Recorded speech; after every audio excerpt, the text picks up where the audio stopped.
जय श्री राम। मित्रों, राजा दशरथ शिव को मन ही मन प्रणाम किया, महादेव को कि आप अवघड़दानी हो, शीघ्र प्रसन्न होने वाले हो, आशुतोष हो। आप राम के मन में ऐसी बातें डाल दो ताकि वो मेरे वचनों को त्याग करके घर में ही रुक जाएं। पर ऐसा कहाँ था। आइए देखते हैं आगे कथा में और क्या होता है। अजसु हो जग सुजसु नशाओ, नरक परऊँ बरु सुरपुर जाओ। सब दुख दुसह सहावहु मोहि, लोचन ओट राम जनि होई। जगत में चाहे अबजस हो और सारा सुयस नष्ट हो जाए, चाहे नया पाप होने में मैं नरक में चला जाऊं अथवा स्वर्ग चला जाए,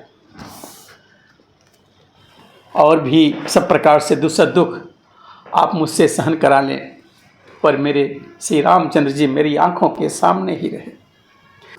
अस मन गुणई रावण नहीं बोला, पीपर पात सरिस मनु डोला। रघुपति पीतहि प्रेम बस जानी, पुनि कछु कही मातु अनुमानी। राजा मन ही मन इस प्रकार विचार कर रहे हैं, बोलते नहीं हैं। उनका मन पीपल के पत्ते की तरह डोल रहा है। श्री रघुनाथ जी पिता के प्रेम के बस में जानकर और यह अनुमान लगाकर कि माता कुछ कहेगी तो पिताजी को दुख होगा। देश काल अवसर अनुसारी, बोले बचन विनीत विचारी। तात कहूँ कछु करहूँ ढिठाई, अनुचित क्षमाव जानिल रिकाई। देश काल और अवसर के अनुकूल विचार कर विनीत वचन कहे, हे तात, मैं कुछ कहता हूँ तो ढिठाई करता हूँ। इस अनौचित्य को मेरी बाल्यावस्था समझ करके क्षमा कीजिएगा। अति लघु बात लागी दुख पावा, काहू न मोहि कही प्रथम जनावा। देखी गोसाई पूछी हूँ माता, पुनि सुनि प्रसंगु भय शीतल गाता। इस अत्यंत तुच्छ बात के लिए आपने इतना दुख पाया, मुझे किसी ने पहले कहकर यह बात नहीं जनाई। स्वामी, आपको इस दशा में देखकर मैंने माता से पूछा, उसने सारा प्रसंग सुना दिया है। अब सब अंग शिथिल हो गए हैं, मेरी प्रसन्नता हुई है। मंगल समय स्नेह वस सोच परिहरिय तात, आयशु देय रसिय कही पुल के प्रभु गात। हे पिताजी, इस मंगल के समय स्नेहवश होकर सोच करना छोड़ दीजिए और हृदय में प्रसन्न होकर मुझे आज्ञा दीजिए। यह कहते हुए प्रभु श्री रामचंद्र जी सर्वांग पुलकित हो गए।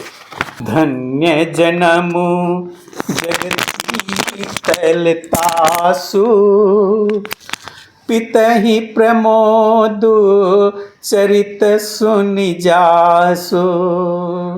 चारि पदारथ कर तलताके, प्रिय पितु मातु प्राण सम जाके। उन्होंने फिर कहा, इस पृथ्वी तल पर जिसका जन्म धन्य है, जिसके चरित्र सुनकर पिताजी को परम आनंद हो, जिसको माता पिता प्राणों के समान प्रिय हैं, चारों पदार्थ धर्म अर्थ काम मोक्ष उसके करतलगत मतलब मुट्ठी में हैं। आयसु पाली जन्म फल पाई, ऐहं बेगी हो रजाई।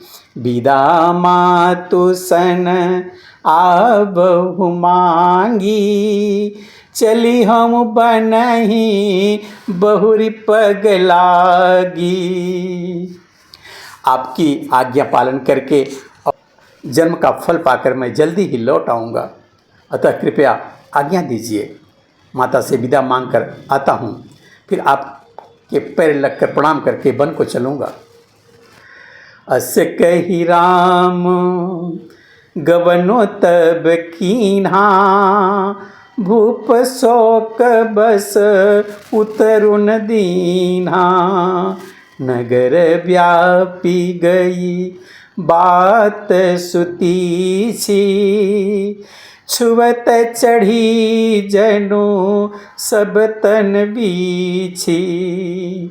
ऐसा कहकर जब श्री रामचंद्र जी वहाँ से चल दिए, राजा ने शोक बस कोई उत्तर नहीं दिया।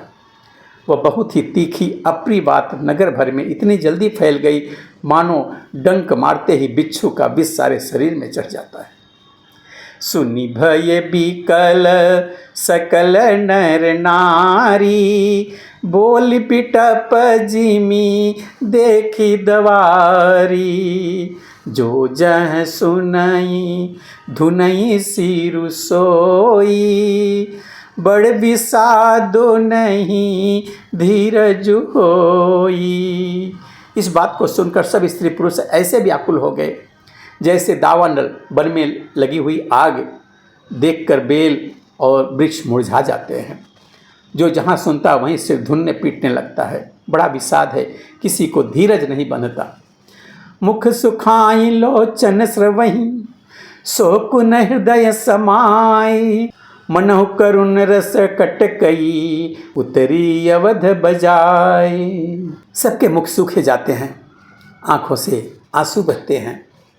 शोक हृदय में नहीं समाता, मानो करुणा रस की सेना अवध पर डंका बजाकर उतर रही है। मिले ही माझ विधि बात बेकारी, जहाँ तहाँ देई कै कहीं गारी। यही पापिनी बूझी का परेऊ, छाई भवन पर पाव कुधरेऊ। सब मेल मिल गए थे, सब संजोग ठीक हो गए थे। इतने में विधाता ने बात बिगाड़ दी। जहाँ तहाँ लोग कैकेयी को गाली दे रहे हैं। इस पापिन को क्या सूझ पड़ा जो इतने छाए घर पर आग रख दी। निज कर नयन काढ़ी चह दीखा, डारी सुधा विसो चाहत चीखा। कुटिल कठोर कुबुद्धि अभागी, भई रघुवंश बेनु बनयागी। ये अपने हाथ से अपनी आँखों को निकालकर आँखों के बिना ही देखना चाहती है और अमृत फेंक कर विष चखना चाहती है। यह कुटिल कठोर दुर्बुद्धि और अभागिनी कैकेयी रघुवंश रूपी बांस के लिए अग्नि हो गई है। पालव बैठी पेड़ यही काटा, सुख महु शोक ठाटु धरि ठाटा। सदा राम यही प्राण समाना, कारण कवन कुटिलपन उठाना। पत्ते पर बैठकर इतने पेड़ को काट डाला, सुख में शोक का ठाट ठट कर रख दिया। श्री रामचंद्र जी इसे सदा प्राणों के समान प्रिय थे, फिर भी ना जाने किस कारण इसने यह कुटिलता ठानी। सत्य कहि कबि नारी सुभाओ, सब विधि अगहु अगाध दुराओ। निज प्रतिबिंबु बरुक गही जाई, जानी न जाई नारी गति भाई। कवि सत्य ही कहते हैं कि स्त्री का स्वभाव सब प्रकार से पकड़ में ना आने योग्य अथाह और भेद भरा होता है। अपनी परछाई भले ही पकड़ जाए, पर भाई स्त्रियों की चाल को कोई नहीं जान सकता।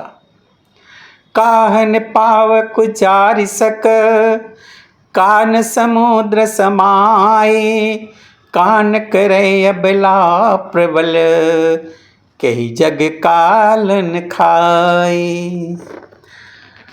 आग क्या नहीं जला सकती, समुद्र में क्या नहीं समा सकता, अबला कहाने वाली प्रबल स्त्री क्या नहीं कर सकती, और जगत में काल किसको नहीं खाता।